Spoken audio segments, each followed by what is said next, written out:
స్వామి వివేకానంద ఒక మాట చెప్తుండేవారు, తిత్తిభము అని ఒక పిట్ట, అది చాలా చిన్న పిట్ట, లకుముకి పిట్ట అలాగా. ఆ తిత్తిభ పిట్ట ఒక మగపిట్టతో కలిసి కాపురం చేస్తుండేది ఓ సముద్రపు ఒడ్డున. అది గుడ్లు పెడుతూ ఉండేది సముద్రపు ఒడ్డున ఇసుకలో. సముద్ర తరంగములు వచ్చి ఈ ఇసుకలో పెట్టిన గుడ్లు పట్టుకెళ్ళిపోతుండేవి. పోను అది మార్చచ్చుగా, అది పెంకితనంగా అక్కడే గుడ్లెట్టేది, సముద్రం పట్టుకుపోయేది. 2-3 మాటలు చూసింది. ఏమిటి నీ తెంపరితనం? నేను గుడ్లు పెడతాను, నువ్వు పట్టుకుపోతావు, సముద్రం లేకుండా చేస్తాను. ఏ గుడ్లు వదిలిపెట్టలేవా అని సముద్రాన్ని కప్పెట్టేద్దాం నువ్వు నేను అని చెప్పి అది భార్య కలిసి సముద్రంలోకే వెళ్ళి రెక్కలు తడి చేసుకోవడం, కాస్త ఇసుక అంటించుకోవడం, సముద్రంలో చల్లుతూ ఉండడం. మిగిలిన తిత్తిభాలు చూసేయి, ఏమిటి ఆ పని అని అడిగాయి. అది నా గుడ్లు ఎత్తుకుపోయింది, నేను సముద్రాన్ని కప్పెట్టేస్తాను, రూపు లేకుండా చేసేస్తాను. మిగిలిన పక్షులు ముందు నవ్వేయి, కానీ అది పడుతున్న కష్టం, దాని లక్ష్యశుద్ధి చూసేయి. మిగిలిన తిత్తిభ పక్షులన్నీ బయలుదేరాయి. అరే మన పక్షి జాతిరా అని మిగిలిన పక్షులన్నీ బయలుదేరాయి. ఒకప్పుడు పక్షులన్నీ ఏం చేస్తున్నాయంటే సముద్రాన్ని కప్పెడుతున్నాయి ఇసుకతో అని తెలిసింది గరుత్మంతుడికి.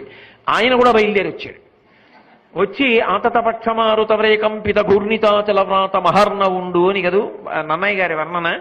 ఆయన తన రెక్కలల్లారుస్తూ పెద్ద పెద్ద పర్వతాలు ఇచ్చి పారేయడం మొదలెట్టాడు. శ్రీ మహావిష్ణువుకి ఎందుకో అవసరం వచ్చింది, ఏది వాహనం ఏదన్నాడు. ఏమో ఏమిటో ఈ మధ్య సముద్రానికి వెళ్ళి ఆయన ఏమిటో కొండలు అవి పడేస్తున్నాడు అన్నాడు. శ్రీ మహావిష్ణువే బయలుదేరి వచ్చారు. ఏమి గరుత్మంతుడా, ఏమిటి ఈ పని, ఎందుకు మీ అందరూ ఈ పక్షి జాతి అంతా ఏమిటి సముద్రం మీద అలా పడున్నారన్నది. అయితే ఇదిగో ఈ తిత్తిభం యొక్క గుడ్లు సముద్రుడు ఎత్తుకుపోయాడు. దాంతో కోపం వచ్చి మేమందరం సముద్రాన్ని కప్పెట్టేస్తున్నాం. ఎప్పటికి కప్పెడతారు? ఎప్పటికి కప్పెడతామో, మా ప్రయత్నం మాత్రం ఆపం. అప్పటికి కప్పెడిపోతుంది. చూసారా, ఏదో అంటారు drops of water make a big ocean అని. అలా నీటి బిందువులు కలిస్తే మహాసముద్రం. మేమందరం ప్రయత్నం చేస్తున్నాం. శ్రీ మహావిష్ణువు ఆశ్చర్యపోయారు. మీ సంకల్ప శుద్ధి చాలా గొప్పది, ఎంత గొప్ప ప్రయత్నం చేస్తున్నారు అని సముద్రుణ్ణి పిలిచారు. ఆ తిత్తిభం యొక్క గుడ్లు ఇచ్చేసేయమన్నారు. దాని గుడ్లు ఇచ్చేసింది. ఇక్కడ ఉంచకు, అది సముద్ర లక్షణం, తీసుకెళ్లి చక్కగా వేరే చోట పెట్టుకుని పొదిగి పిల్లల్ని చేసుకో అని సముద్రుడికి తిత్తిభానికి సంధి చేశారు. పక్షులన్నీ సంతోషంగా వెళ్ళిపోయి, ఏదైనా సముద్రుణ్ణి పిలిపించి సముద్రంలోకి వెళ్ళిపోయిన గుడ్లు తెచ్చుకుందా లేదా ఓ తిత్తిభం? లక్ష్యాన్ని పెట్టుకొని కష్టపడి పని చెయ్యాలి.